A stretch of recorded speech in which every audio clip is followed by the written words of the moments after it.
These are the right choices. This is the right plan, and I commend this statement to the House.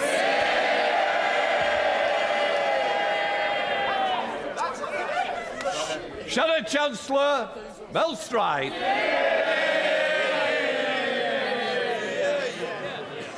Mr. Speaker, is that it? What utter complacency. A Chancellor in denial. She speaks of stability. What planet is the Right Honourable Lady on? She has lurched from putting up taxes to destroying growth, to destroying headroom, to coming back to putting up more taxes, more growth destroyed. Round and round we go, like a fiscal twister ripping up everything in its path. And Mr. Speaker, Sorry. I will hear the Shadow Chancellor, because people need to recognise there's two sides. Let's hear the other side now. Thank you, Mr. Speaker. They just don't like the truth, Mr. Speaker. That's the truth of it. As our economy bleeds out, what does the Right Honourable Lady do? She comes to this House with nothing to say and with no plan. Unless, of course, doing nothing is a cunning plan to avoid those U-turns further down the line. She is weak, Mr. Speaker. She has even stripped the OBR of its ability to assess whether she is meeting her fiscal targets. So, Mr. Speaker, let it be remembered that at this time in this chamber, this weak and chaotic government gave up on the British people. She has nothing to say to us today. This is not a spring statement. This is not a spring statement, Mr. Speaker. It is... Order. Mr. Gardner, I expect better. We have to listen to you on a Thursday night. I don't need to hear you now, Mel Stride. No, they don't like it, Mr. Speaker. They don't like the truth.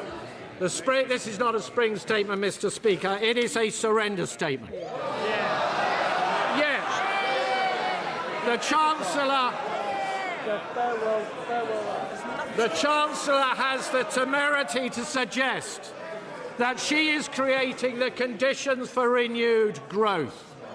She is rather like the dodgy estate agent standing in the crumbling building with the roof gone, the windows gone, with the floor gone, and saying, just think of the potential. But that potential, Mr. Speaker, has been undermined by the terrible state of our public finances. When it comes to the deficit, she knows, the Right Honourable Lady knows, when it comes to borrowing, that borrowing this year is almost double that which was forecast at the time of the general election. She knows that the forecasts are predicated on the numbers she has given to the OBR that they have to accept, including squeezing spending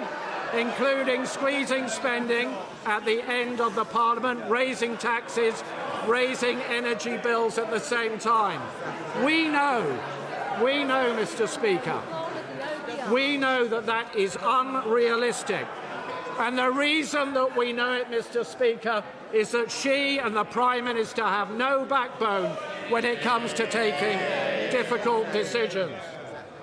Before the budget, Mr. Speaker, winter fuel payment, U-turn. Welfare reform, U-turn. Two-child benefit cap, U-turn. And in the short period of time after the budget, Mr. Speaker, farm tax, U-turn. Family business tax, U-turn. Public houses, U-turn. And on the deficit, when she rises again, could she tell the House how she's going to fill that black hole of £6 billion around this end budget? And she mentions, quite rightly, the Iran war and the greater threats that our country faces. Could she explain in a moment how she is going to fund what we have been urging her to do, to go to 3% of GDP on defence by the end of this Parliament? How will she fund that? Order. Seriously, we need to hear this. If you don't...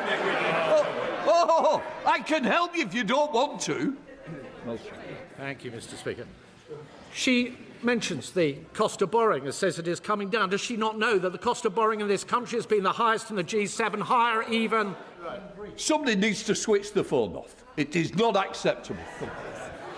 Even higher than Greece. Indeed, Mr. Speaker. Indeed, Mr. Speaker. If debt were a government department, it would be the third largest spending department in Whitehall. Not money going on the people's priorities, but simply being flushed down the drain. She makes great store of the latest forecasts on debt, saying that it is coming down compared to the forecast back in the autumn. But if you strip away her dodgy definition of debt, it will be going up in just about every year of that forecast. Yet, Mr. Speaker, she has the audacity to praise her own performance. She points to growth, but does she not know that the Bank of England only last month downgraded growth for both this year and next year? She specifically, a moment ago, said that this government had beaten the forecast for growth from last year. The forecast at the beginning of last year was for 2% growth. The growth outcome at the end of last year was 1.3%, Mr. Speaker. By my mathematics, that is not an improvement. It should be a considerable concern to the entire House that the Right Honourable Lady clearly thinks that it is. She points to interest rates coming down, but does she not know that her ruinously inflationary policies have seen interest rates higher for longer, meaning more expensive mortgages for hundreds of thousands of people across our country? And unemployment, well, Mr. Speaker, she was slightly coy about unemployment because, of course, what we know is it now stands at a 5-year high. And under every single Labour government in history, unemployment has risen, and this government is no exception. On tax, the Right Honourable Lady is fond of saying that she is simply asking people to pay a little more tax. Well, I don't remember, Mr. Speaker, the taxman phoning me up and asking me if I'd awfully mind paying a little more tax. And what does it mean? What does it mean? It means workers struggling. It means employers laying off staff. It means tens of thousands of the most talented people in our country going to other places where they believe the opportunities are greater. That's what a little more tax means, Mr. Speaker. And what has that tax done? It has destroyed, damaged deeply entire sectors of our economy. Hospitality, almost 100,000 job losses since this government came to office, particularly impacting our youngest people.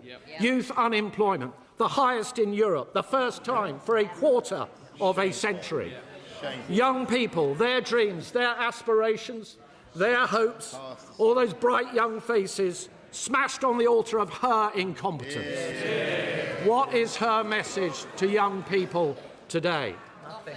Her message today has been that her so-called plan is working. But what is the reality? Inflation up, borrowing up, spending up, tax up, welfare up, unemployment up. All of this, Mr. Speaker, speaks to the weakness and chaos of this government. Is it any wonder that her so-called plan is not working? We have amongst the highest energy costs in the world, and yet she doubles down on net zero. And given where we are, the first thing that the Right Honourable Lady should do is get rid of those taxes on North Sea oil and allow us to start exploiting those opportunities.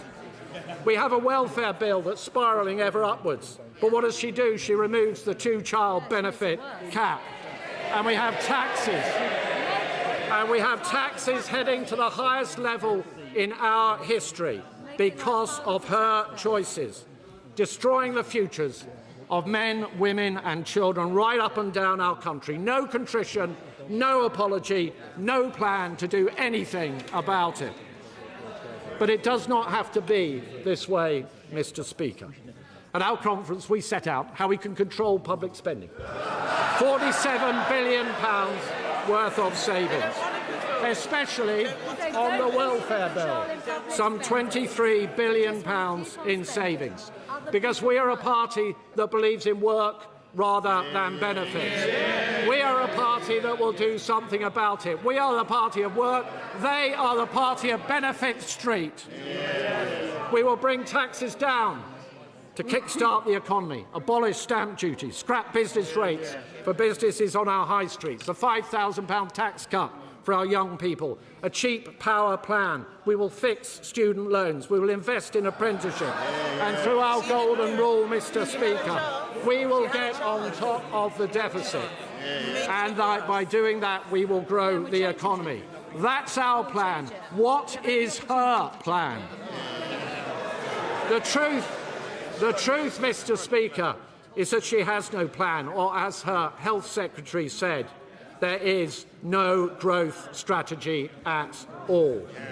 And even if she did have a plan, she would be too weak to deliver it. The psychodramas swirling around Number 10, the almost daily scandals visiting the door of the Prime Minister, the sight of our once person at the highest level within the diplomatic service being carted away in a car by the police, and backbenchers calling the shots. The Chancellor's credibility has gone. The Prime Minister's Chief of Staff has gone. His Cabinet Secretary has gone. But somehow the Chancellor hangs on.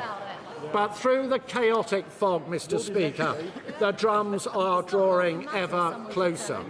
The British people deserve so much better.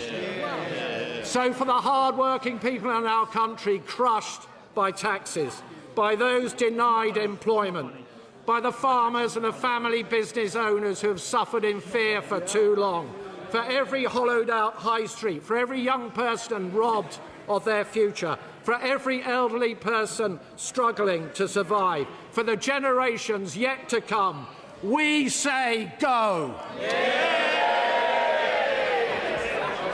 Just with the exchequer. Well, I know that the OBR.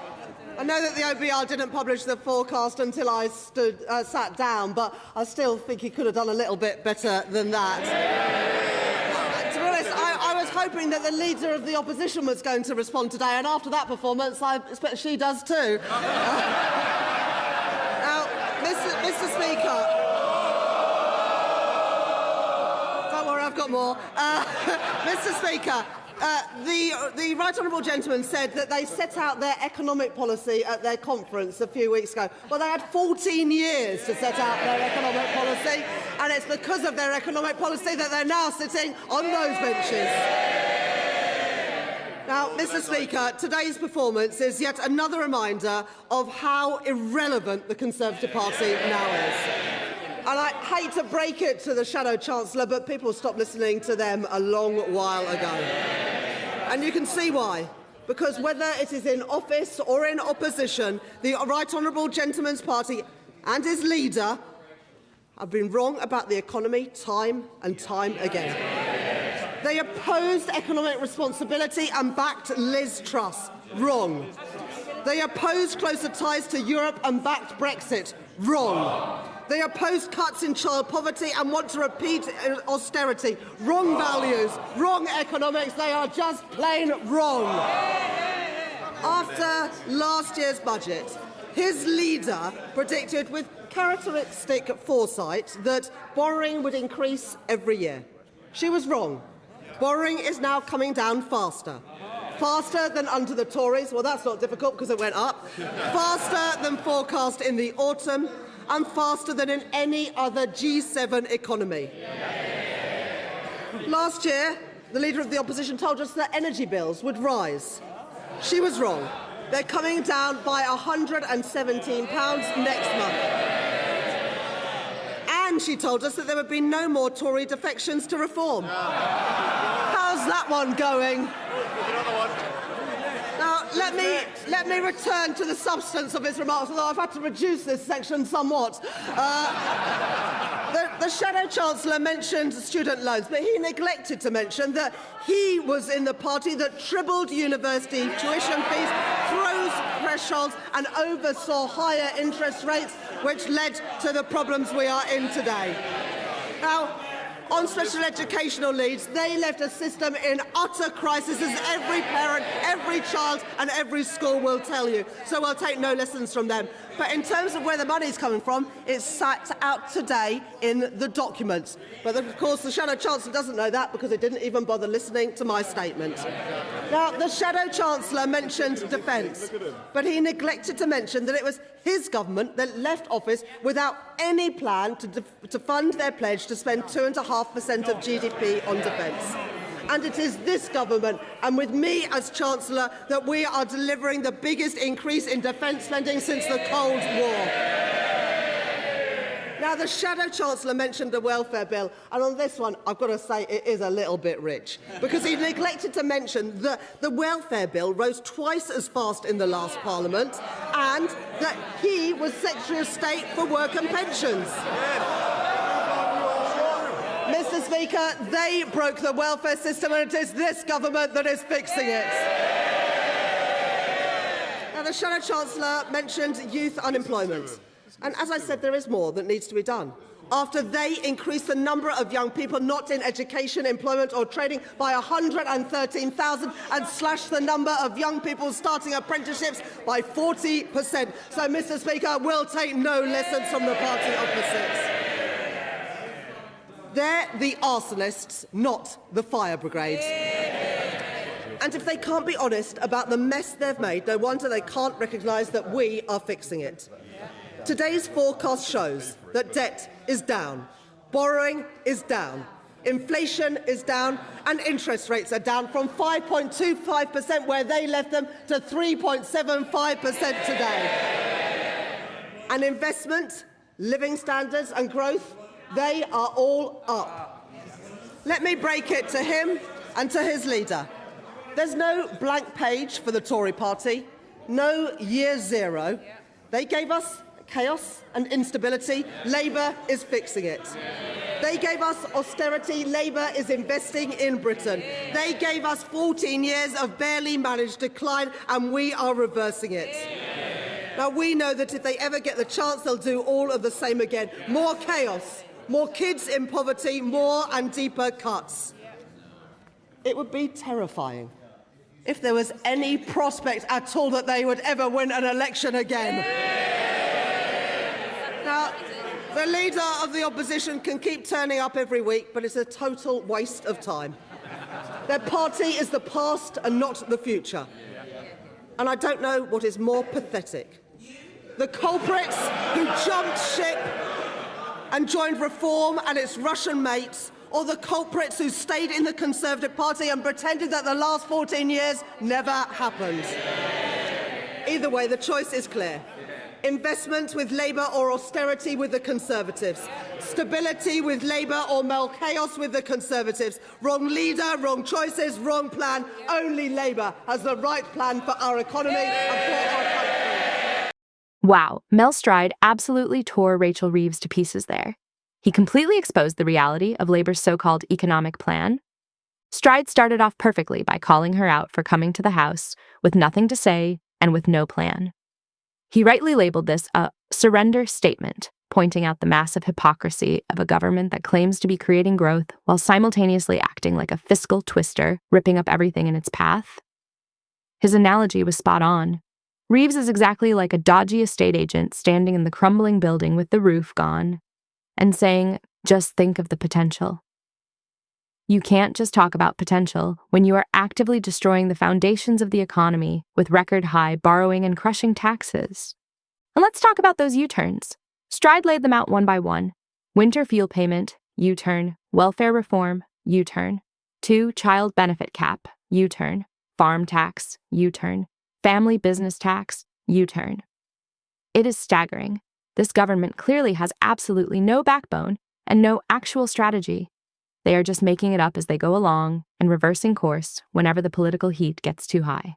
Meanwhile, as Stride devastatingly pointed out, youth unemployment is the highest in Europe, the first time for a quarter of a century. Young people's futures are literally being smashed on the altar of her incompetence. And how does Rachel Reeves respond to this brutal reality check? Does she address the youth unemployment crisis? Does she explain the endless U-turns? No. She resorts to the classic, tired Labour playbook: blame the Tories and hurl cheap insults. She spends her entire rebuttal talking about the last 14 years and attacking the opposition. It's pathetic. As Stride said, her credibility is gone, and the British people are stuck paying the price for a government that is completely out of its depth. What do you guys think? Was this Mel Stride's best performance yet? And how much longer can Rachel Reeves survive as Chancellor with these kinds of numbers? Let me know your thoughts in the comments below. Hit that subscribe button if you enjoyed this breakdown.